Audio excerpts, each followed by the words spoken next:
I'm Hannah Levisani, and I work in the cybersecurity program delivery team.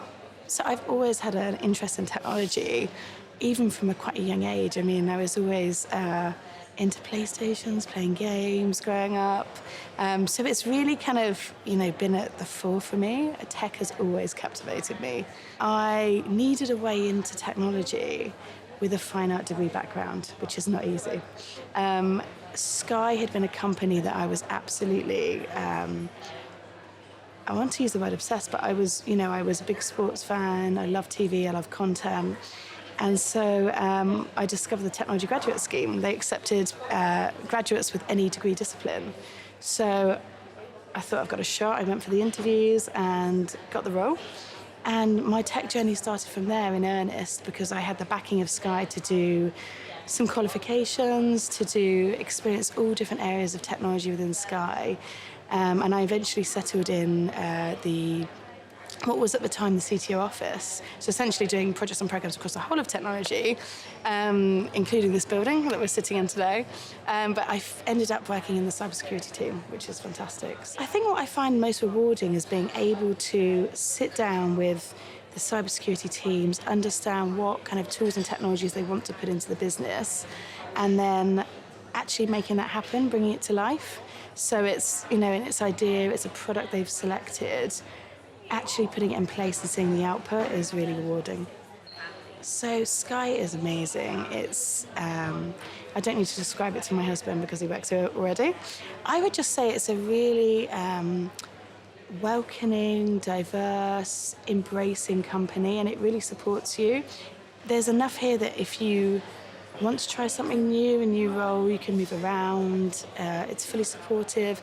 Even just coming in on a day-to-day basis, you walk through the campus, you feel fantastic, landscape gardens, the studio when you come in. So obviously I work in cybersecurity, and there's some incredible things on the horizon. Looking more at my program management role, there's, the way that we're working, the pandemic's obviously driven us much more towards a collaborative environment.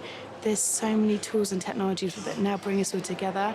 We're doing hybrid working at the moment. We've got members of the team all over the country and actually all over the world now.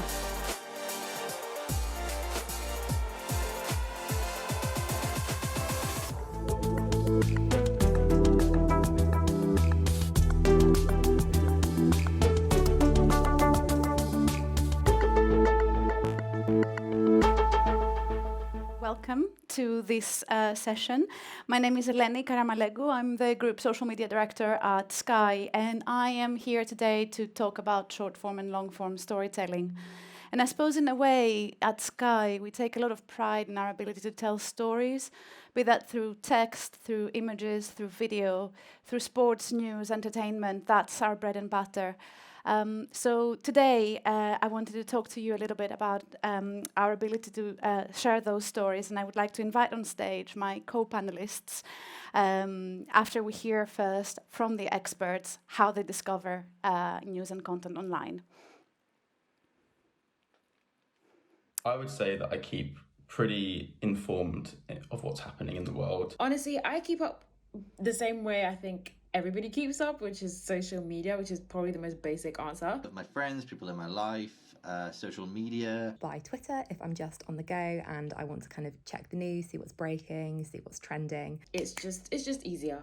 I really like staying up to date with kind of what's going on, whether that be kind of like breaking news stories. I think it's vital that we take responsibility to have an understanding of how other people live and their experiences. It's very important to me that I stay informed, but it's also very important to me that I'm in control. Someone will tell me something and I'll go and seek it and read different articles to find out more information about it. When I want to find out that information, I go on and look for it myself. TikTok. Has to be TikTok. Absolutely love TikTok. TikTok is a pretty big one. I don't think that's a surprise to anyone. TikTok. Twitter, primarily for kind of information seeking. Twitter's definitely up there. Instagram, I still feel like it's quite a vital part of my sort of social usage. Instagram, on par with Pinterest, I think. Instagram. YouTube, I watch a lot of YouTube content. YouTube, because I love video content. I really like the added value that you get on social in the way that like news, entertainment and sports are kind of brought to life on those platforms. The way that it's really accessible. We just need like the headline, and then you go and do your own research after that. Honestly, this all depends on my mood. I prefer shorter stories and videos when I'm on the go, when I'm just kind of refreshing my newsfeed. I don't mind reading a long article if it's about something important and engaging. I think that it's really vital that you do take the time to kind of consume longer form and more rich information as well. That's all the questions, and I'll see you later. Have fun at the rest of the Tech Summit. Perfect. So I would like to invite on stage Nick Sutton, who is our head of digital output for Sky News. Nick leads the teams that head up, that create content for the website, but also the mobile app and social media. Mark Alford, who for the past 2.5 years has been the director of sports news, overseeing content creation for the sports news operation across linear and digital output. And Becky Freeman, who is our social media lead for Sky's entertainment division within Sky. So before I start with all of the questions, just some housekeeping. You can ask questions. There will be time for a Q&A in the end, but there's also on slido.com you can go and ask questions there, but also we will be circulating a mic later. So Nick, let's start with you. Tell us a little bit more about your role in Sky News and how you reach audiences online. Yeah, sure. As you say, I'm responsible for the digital output of Sky News on our own platforms and on social media. And we've sort of set this goal to be the best news provider when it comes to live news, breaking news and premium journalism. And by that I mean journalism that either sort of showcases the expertise that our correspondents have or is commissioned and made with a digital mindset. On platform, we offer a lot of video, and we've increased the video views over the course of the last few years. But actually, we find that most users still want to consume text rather than video.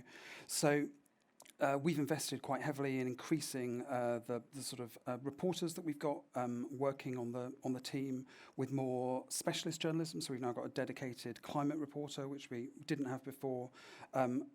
People who can work with our news gathering colleagues who've been deployed around the UK and internationally to convert what they're doing into hopefully compelling online content, and also looking at prioritising stories that would do well on search and social. We've also been working with the Leeds product team to create a new live blogging platform.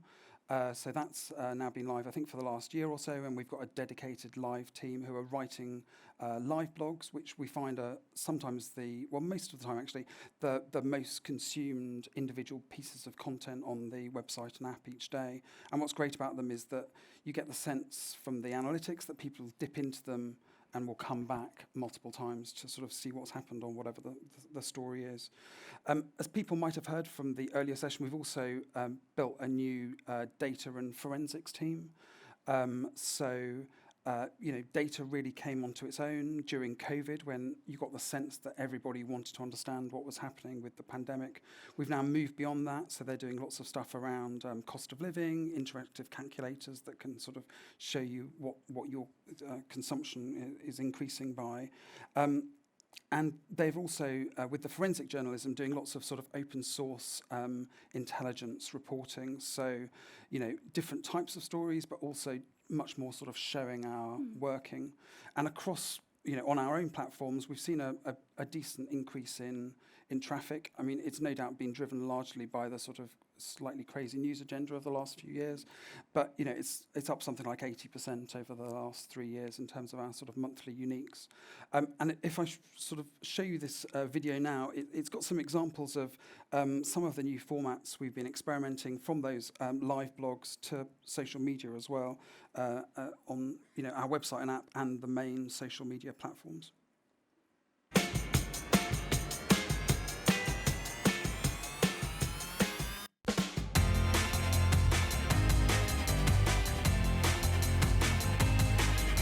This is the scene of one of the worst school shootings in US history.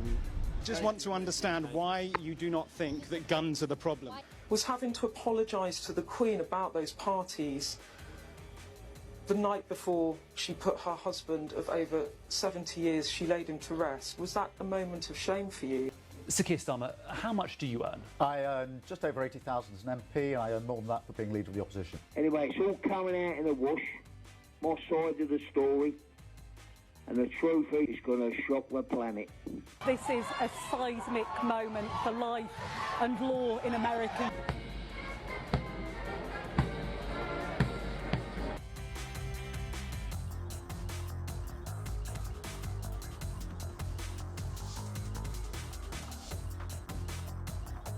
This video shows protesters walking along the highway. At least 8 police and military vehicles arrive. They turn around right in front of the protesters. As this truck turns, we catch a glimpse inside. As a young Indian woman, I've always been aware of arranged marriages from my family, but how do they work now, and can they be modern?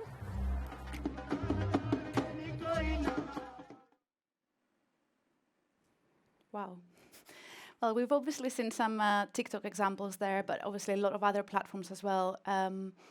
What is the secret to the phenomenal success you've had on some of those platforms? Yeah, I mean, it's been interesting with TikTok in particular. You know, as you heard from the tape we played at the start, you know, it's clearly an app that lots of people are using, particularly younger generations, to find out information. And, you know, part of the information that they're seeking out is news. Sky News was actually, you know, on TikTok back in March 2020, before I started. But under the Trump administration, we were sort of limited in how much we could do on there. So it was only really over the last year that we sort of ramped up the amount of content we were producing. And as you say, it's grown a lot. You know, we've gone from something like, you know, 2 million video views a month there to about 50 million video views since the start of the year, and from something like 60,000 followers to now approaching 2 million. So, you know, it's been good. You know, obviously we're keen to try and get those people back to our own platforms as well, and, you know, there's a limited ability to do that on TikTok. But, you know, what we found was that it's been some of the biggest news events that have driven that growth. So, you know, the Ukraine conflict was something that drove phenomenal growth. We got something like 600,000 followers over a 5-day period. It was sort of clocking up at 2 followers a second or something. So, you know, there was that. The Depp Heard trial led to another boost, and then the awful school shooting, which you saw in that tape in Uvalde, you know, that led to another big boost in followers. But, you know, what I think's been interesting about it is that, you know, having been primarily, you know, a UK consumed news organisation, this is enabling us to reach audiences globally. So, you know, the UK is about 25% of our followers on TikTok. The biggest territory is the US with about 30%. So no, I think it's been good to see. You know, we're now the second biggest news publisher in the UK on that platform, and one of the sort of top 10 globally as well. Who's number one? The Daily Mail. Thank you. But it depends whether you count that just as news as well. Like, they're putting a lot, you know, most of the content we're doing is, you know, quite relatively hard news. You know, there's a bit of entertainment stuff like Prince Louis pulling faces, but most of it's pretty serious, whereas the Mail is a bit more frothy than us. And that's an excellent cue to the next question, because I was about to ask, how do you distribute that content? Like, are there any differences per platform? Like, especially if people are consuming content on the move, how do you choose what goes on what platform? Yeah, so I tried to sort of illustrate it a bit there. You know, we've been experimenting really with different types of content and just sort of trying to figure out what takes off. You know, there's been a fair amount that has been produced, you know, bespoke for digital. So the Uvalde sort of timeline video is our sort of most consumed video there, with 39 million views. That was produced by the team here, voiced by the correspondent on the ground, but done, you know, as a digital video. Other times we'll identify a sort of key element, either from the live TV coverage. So Martha Kellner, our US correspondent in that example, on the US Supreme Court abortion decision, or, you know, Ted Cruz, the doorstepping that was done by our correspondent of Ted Cruz. You know, that was another sort of moment from a TV package. So it seems like finding those key elements that people will find engaging, watch for long enough for the algorithm to sense that they found it engaging, ideally sort of share it, has been, I think, quite crucial. There's also been some stuff that we've experimented with around, what we call micro-explainers, so getting, as I was talking about earlier, that sort of specialist journalism that we've got to sort of tell the audience about, whether it's Omicron or what's happening in politics. Those things have been quite successful too. Perfect. Mark, over to you. So you're responsible for Sky Sports News, both broadcast channel and digital output. I suppose my question is, when you're planning what content you will create, what comes first? Is it broadcasting? Is it digital and social? How do you plan? Hello, everyone. I think the difficulty with your question is to define broadcast. I think the lines are so blurred nowadays that you can watch Sky Sports 11 main channels on Sky Go and on the Sky Sports app. You can watch all the brilliant Sky Sports documentaries on Sky Go. You can watch the content that my teams produce from YouTube on Sky Glass and Sky Q. And you can watch full netball matches, golf events, Bundesliga football full matches on YouTube. So the kind of lines between what is broadcast and what is digital content, I think, are blurred to the extent that they're probably obsolete. Content-wise, in Sky Sports, we've got an exciting mix of sports. Obviously, it's what we do. Football is king by an absolute margin. F1 and boxing comes next, and then all the other brilliant sports follow in between. And then the kind of the genres of content, we've got this challenge, which is quite a challenging mix, because we have sports news, we've got live event coverage, we've got punditry analysis, we've got fun feature content, which we're going to show you some hopefully soon. So there's a huge breadth of content, and there's a huge breadth of platforms and channels as well. In sports, we're prolific on YouTube. There's three main reasons for that. We're able to monetize it effectively. We're able to engage sports fans at scale. And, we're Sky Sports, so we ought to be big on the world's biggest video platform. And whenever I sit on a panel, I always want to trot out this stat, because I love it, which is that YouTube is the most popular search engine globally for under 25s. Under 25s search for stuff on YouTube more than they do on Google. So it's important to be there. And in terms of the sorts of content that we post on YouTube, it's a variety of stuff. It's clipped up from broadcast. It's made for digital only. And so any football fans, keep an eye out for some of the stuff that the Monday Night Football team are going to be creating this season. And that can be both short form and long form. And it's made for digital as well, with the aspiration of it going onto the broadcast linear channels later. So fundamentally, the headline, I would say, is that digital is no longer a dumping ground for content that wouldn't make it into the linear TV output. So what are the particular challenges when it comes to Sky Sports content and digital platforms? I think boiling it down, there's three challenges, and it's the formats, so aspect ratio, duration, content type. So in my world, goals versus highlights, sports news, analysis and features. I think the second thing is distribution. So where are the audiences existing that we want to engage, and tailoring our content to match that demand. And then the third thing is volume. Appetite for Sky Sports content and sports content is huge.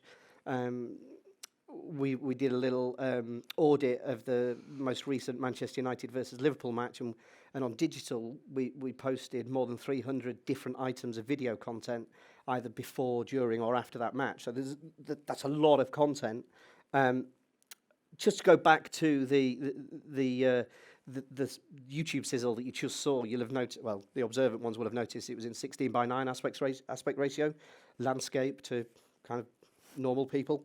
But there is a huge appetite for vertical video in the spaces that we're all working at the moment.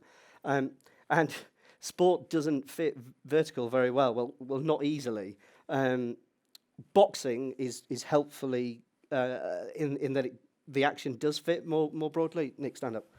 So if you like, imagine it's more of a landscape framing. But one of the things that we also realised was that we didn't need to fill the full vertical frame all of the time. So we've been experimenting to use graphics, scorecards, other camera shots to fill that vertical screen.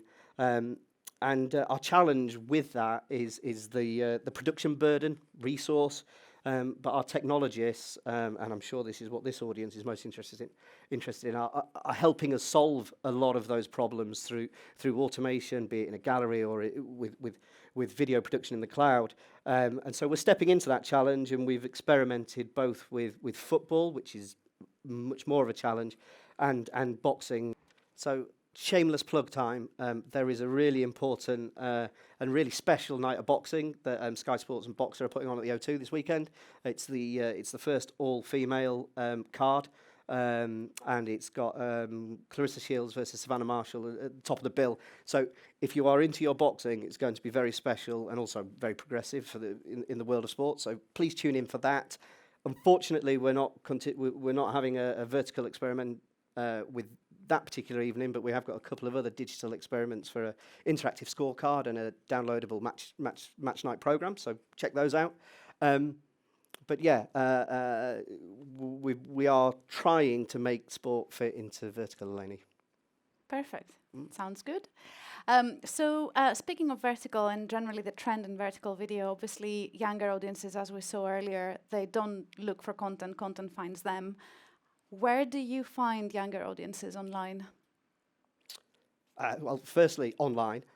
Secondly, there are certain platforms that we know because of our partnerships with them and the insights that that partnership delivers to us, where there's a prevalence of the audiences that we're chasing, and I think it's pretty similar for all of us in so much as it's a younger audience. We think we've been good historically in Sky Sports, and I know in Sky News, at reaching that under 35 demographic, but I think the real challenge with younger audiences is below 25.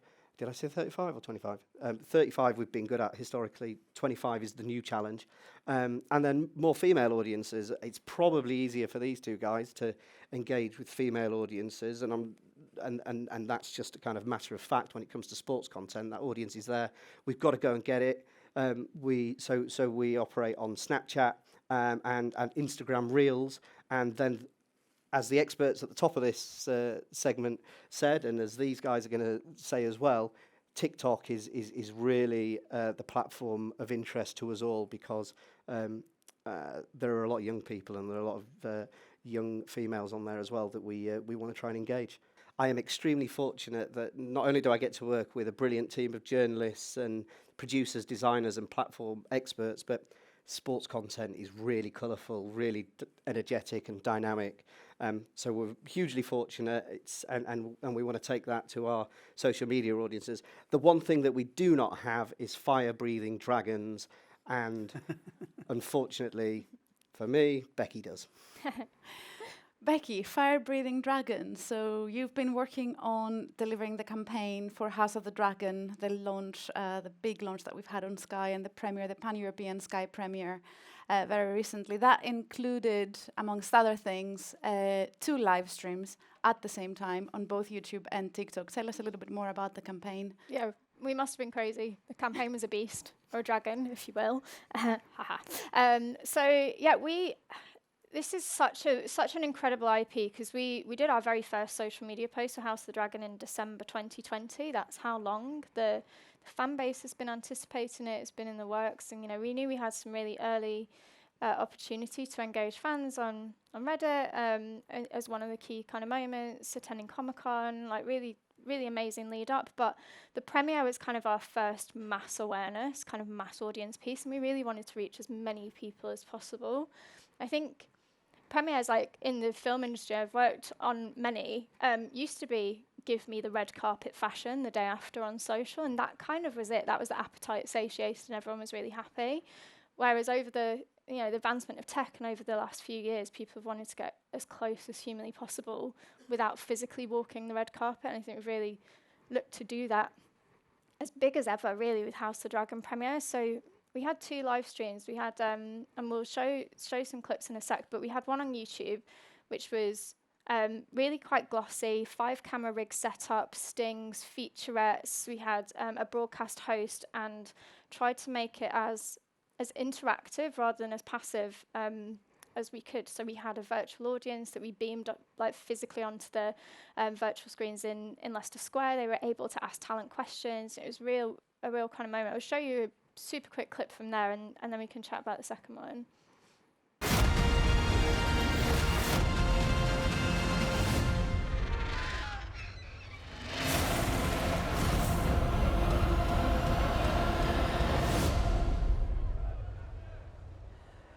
Hello and welcome to London's Leicester Square for the premiere of the Sky Group showing of House of the Dragon.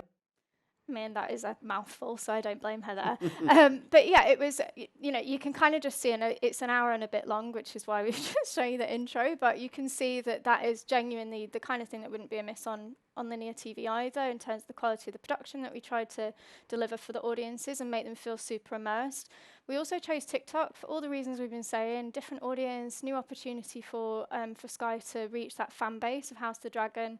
We used this as an opportunity to really soft launch organically on TikTok from an entertainment perspective, and we had creator hosts, so for anyone that loves TikTok, we had Alex Taylor, and we also had Max as well, who are like both huge creators on the platform, giving really more intimate kind of like the buzz and the really close to the red carpet action in vertical. And I think the live stream itself was incredibly successful, but even more successful was just the short form clips afterwards, so the highlights, if you will, from the premiere. So we'll show you a quick one now, a real heartwarming moment between Max and Matt Smith over football, of all things. So take a quick look at this. I told my grandma yesterday that I was interviewing you, and she told me that your family's from Darwin. My dad is from Blackburn. I'm from Darwin. Never. Blackburn. Went to school in Blackburn. You didn't. Tell me you're a Rovers fan. Oh, absolutely. I had that season ticket. Did you? Yes. Get in. So we created a bunch of these, but this one, it got 1 million organic views like straight in the week between the premiere and the airing of the show, which was so exciting. And I think, those short form bits and highlights work just as well for premiere and for Ents as well. So we really just feed in the platform what they want. And then just the final thing, like we're really in the season now. Episode 3 aired this week. We've got 7 more weeks to go, and we're looking for our way to. Fans are talking about it, right? We know they're talking about the show. How do we stay a part of that conversation? How do we lean in? How do we create community? And we landed on this insight that some people are so diehard, including me, that they tune in at 2 a.m. to watch the simulcast with the States. So we created the 2 a.m. Club, which is a closed Twitter Spaces community for those fans that were staying up late and watching it. And we know that talent content is really what they crave. So we filmed this small junket piece just to show tips for staying awake till 2 a.m. And we weekly get hosts and polls and things like that. So let's take a quick look at the junket content. That's really psychotic. It is psychotic, but it'll keep you awake.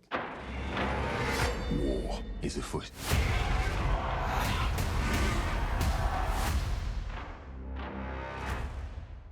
I'm a massive insomniac. Like, I'm so bad, I never sleep. This is my niche. This is my forte. The thing is, you can't drink coffee. Because if you drink coffee to stay awake, you crash. A good, sugar spike, but, a steady sugar spike is good. Do you know the key one? Hot chocolate. Love a hot chocolate with loads of marshmallows on, because it still makes you feel like you're cozy. You're not, trying to stay hyped. Do you know what I mean? But it gives you just enough to stay awake. And set an alarm. Just set an alarm, because if you fall asleep, it's not the end of the world. You could just sleep and then have set a an 2-hour nap, set an alarm, watch it, and then maybe sleep again. Or Yeah, not. maybe. Put a drawing pin in your sock. That's really psychotic. It is psychotic, but it'll keep you awake. I was going to suggest food. Oh, For me, it's just food and drink. Bacon butties. Oh my God, they are the answer to staying awake. Do you know the other thing? The ginger shot. Oh, the ginger shots. That's it. Ginger shots and Yes. bacon and egg butties. Yes. Then you'll be all Because right. what would happen is you'd have that sort of post-lunch slump. Do that and be like, "Ugh!" So that's the other thing. They're really good. But generally, to keep awake, I just keep eating and drinking And at all time. Drawing pin in the sock. And the drawing pin in the sock, which I'm never going to try. So there you go. That's just a little bit of what we did.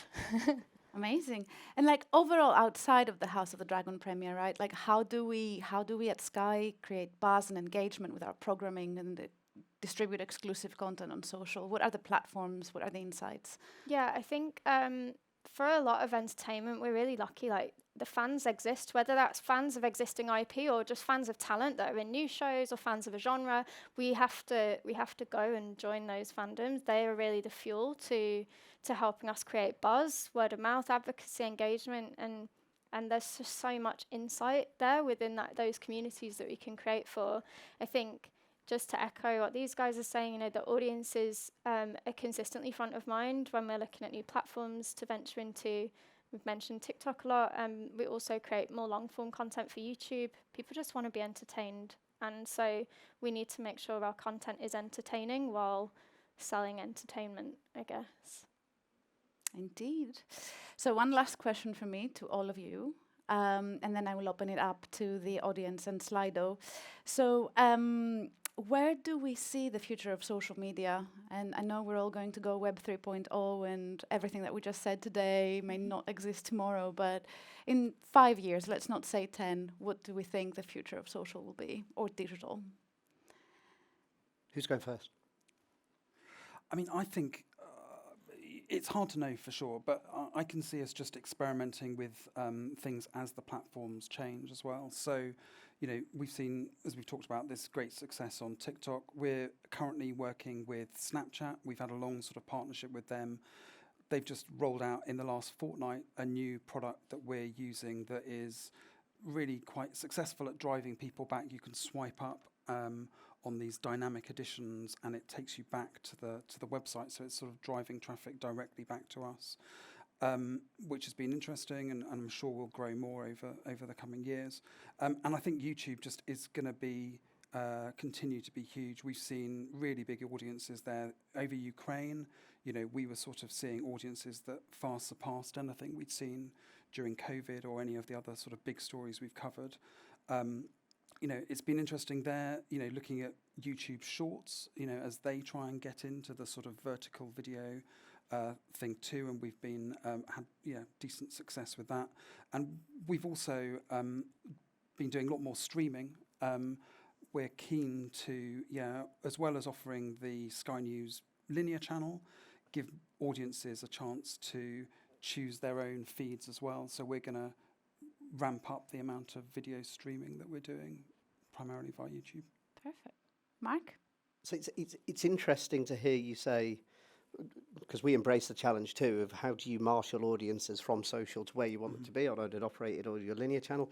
Obviously, the different proposition for Sky Sports is that we are a pay TV organisation, whereas Sky News is free to air. So I think within the next 5 years, we're probably going to see premium live sport segmented on social media, so people get a taste of it and try and drive them to where we want them to be, which is watching it on their big screen. I also think we'll probably see live sport in the metaverse. What that looks like, who delivers it, and what comes after it is a big question, but I think we'll definitely see it. And I think we will see even more of an increased engagement with social media users with our content off platform. So I think that we will feel increasingly comfortable giving away our sports news content on social media, because that's where our users want to be and they don't want to come off it, with the ultimate ambition of getting them to come and watch live sport on our platform. Becky? I echo that. I think it's really important that we follow the platforms in their journey to even more immersion. I think, you know, over the last few years, we've gone fuller screen, VR, AR, everything. They're continually trying to immerse users, and with the metaverse, I think that's another big leap. And I think we will continue to try and help find meaningful connections with our audiences in those immersive formats. So that'll be one. And then, to your second point there, I think it's being comfortable with creating the right commissioned content for social and giving that stuff away for free to help build brand equity, build that future audience. And I think those two are really, really good points. So I will steal them and say them again. You're welcome to them. Thanks. We have one question on Slido, and then if we have time, if anyone has any questions from the audience, we can answer. So a question for Eleni and Becky: to what extent is TV viewing choice influenced by social media? How reliable is sentiment analysis on social media? Becky, do you want to go first? Two questions, kind of, there. I'm going to start with the second bit, the sentiment analysis. That is, it's so interesting, I think. Sentiment's been around in dashboards for so long, but without aging myself and saying the youth of today, but people say, like, this content kills me, or, like, everything that they kind of say is, like, back to front meanings, and it's making it impossible for the natural language processing tech to genuinely understand sentiment. I am dead is often a really great compliment to a piece of content, and so sentiment analysis is really interesting. I think everywhere I've ever worked, I've got different models of measuring it, so we just look for the baseline and be like, oh, this spiked positively, or this was negative, but I would never take the numbers yet as absolute gold dust. And then the first question, I think it's so dependent on the audience, but most people I know get their recommendations for what to watch on TV from friends, influencers, etc. Like, and whether they're tweeting that or Instagram and storying what they're watching, or whether they're telling you at the pub, I think that's just as important. So I think for me, it's not us necessarily advertising as such, but it's definitely trying to generate that talkability and that word of mouth as much as humanly possible with the content that we create. I completely agree, and I think we have to also remember that social is a two-way channel, and I do think that word of mouth is really important if we are going to drive talkability. So do we have time for one question, or are there any questions from the room? I'm so sorry, I can't see very well. I think there's one right in the middle. Good eyes.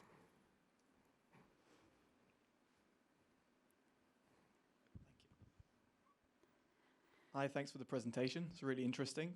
So I create a lot of content on social media myself, and I know how intangible it is to have a short media, well, creating short videos for social media platforms.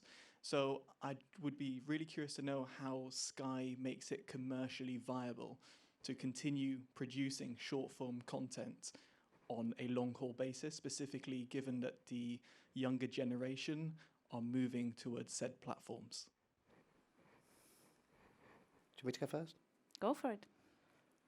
So I'm kind of beginning to make it sound like I've got the dream job here, but I'm in a fortunate position that Sky Sports content is very desirable to advertisers and sponsors. So we work with the platforms to monetize our content, and each of the platforms do it to varying degrees of success. We find our partnership with YouTube to be most fruitful at the present time. Historically, we've worked well with Twitter. The Meta platforms less so, but I'm sure that Meta would be keen to improve that, and we're stepping into it with TikTok. I think that our relationship with Snapchat has an enduring legacy, both from news and sport, because we were very early onto that platform. So the short answer to, I gave you a long answer. The short answer to your very good question is that we work with the platforms to monetize our content. That's how we're able to sustain it in the long term. And I'm so sorry to not allow any more answers, but responses, but we are running out of time. Oh, sorry. However, we will be outside if anyone has any questions. I've been told I need to kill the session. So thank you very much. Thank you. And see you outside.